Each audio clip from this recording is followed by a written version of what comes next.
Okay, so hello everyone, welcome to my page. I want to start this episode by talking about my own postponement.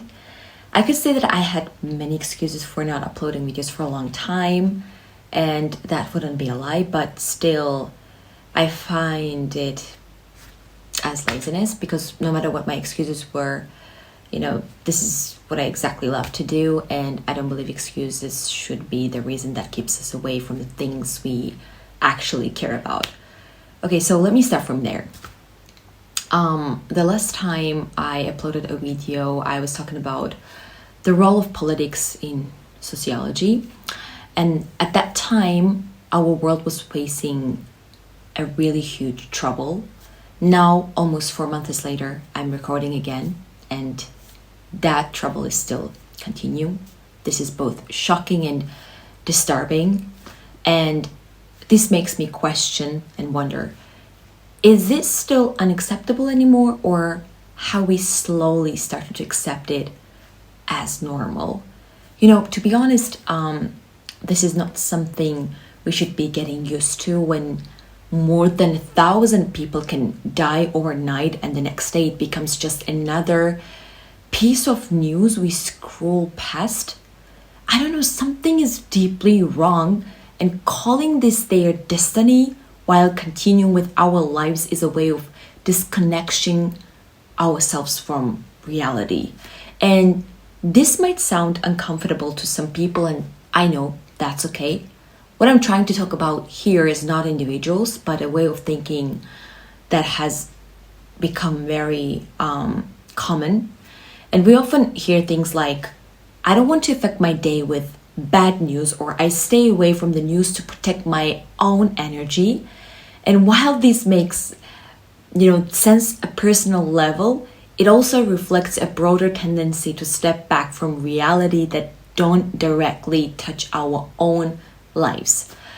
Over time, the kind of distance can make, suffering feel abstract, something that happens somewhere else to someone else. And while this mindset might feel calming in the short term, it doesn't really help us stay away or connected. Instead, it slowly reduces our sense of responsibility toward the world we live in. And I know that not everyone relates, the world in the same way, and the levels of concern naturally differ. What matters here is not judging those differences, but making space, multiple ways of engaging with reality. At the same time, it is important that voices who want to stay engaged, who want to talk, question, and reflect are not discouraged or silenced. I know this might sound, idealistic, but social life is shaped by everyday actions for small interactions, and how we relate to create, gradually forms the kind of society we truly live in. And I want to say that, so the question is not about being right or wrong, but about awareness, how our actions affect others, and what kind of shared space we help create, starting from our immediate surroundings. And when we start thinking about awareness in this way, it naturally brings us to another question. How do we see ourselves within society? I think we often like to believe that we stand outside the crowd, that we are different, more conscious, more aware, yet at the same time, our everyday choices, reactions, and silences actively shape the very social environment we think we are separate from.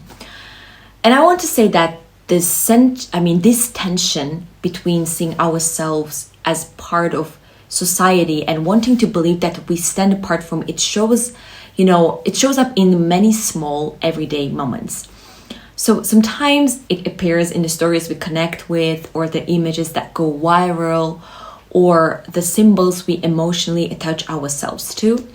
And one of the recent example of this is a video I came across. It's called A Depressed Penguin. Okay, I want to talk about this for a moment.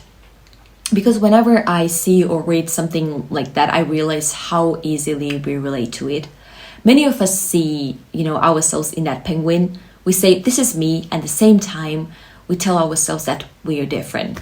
Yes, I know that we're all different, but at the same time, our inner world often creates a kind of hero image for us.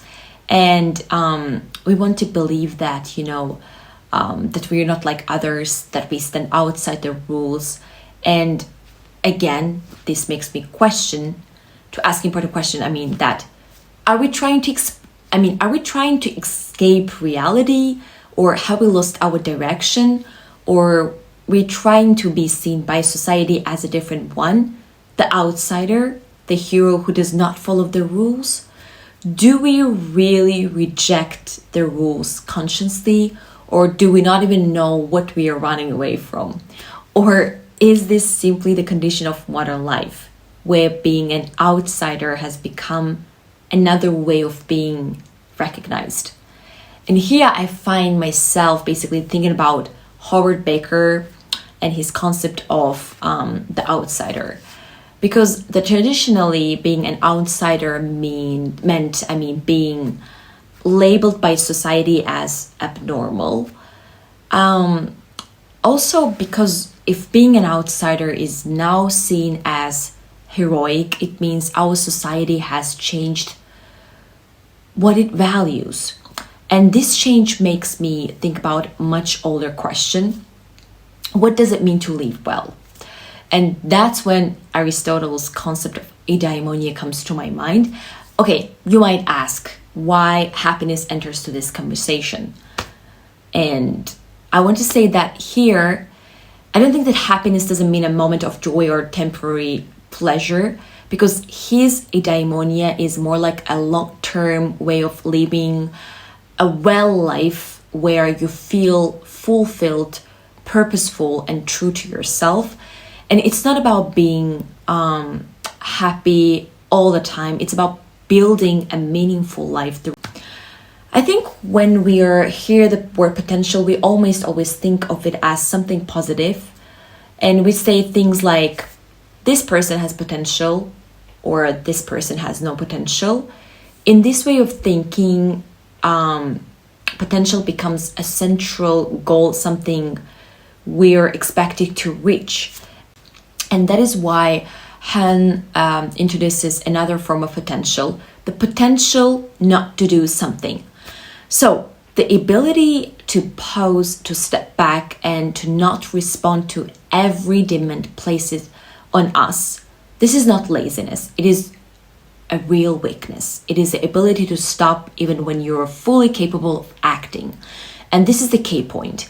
Potentials are not just positive or negative. They're powers we can manage. And I think true freedom is not only about what we can do, but also about what we can choose not to do.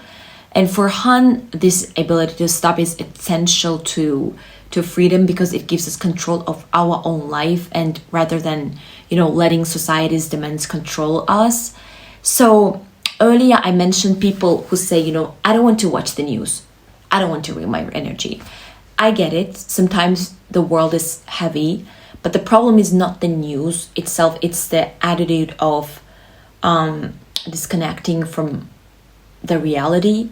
And when we avoid what is happening, and when we become calmer, we just become more isolated. And this isolation is not the freedom, and it's a way of leaving the world behind. So I think that's why Charles Han's idea of potential matters here. And I think the power should mean the power to pause, reflect, and then act with intention. So the real question is not, can I protect my energy by shutting down? The question is, can I stay aware, stay connected, and still choose how I respond? Because real freedom is not escaping reality, it's managing your life with responsibility, awareness, and the ability to decide. So yeah, that's all for today. I think I really want you to think about this topic, and I'm curious, of course, to hear your thoughts as well. And if you watched this video all the way to end, thank you so much. And it really, really means a lot to me. I'll see you in the next video. And until then, take care of yourself.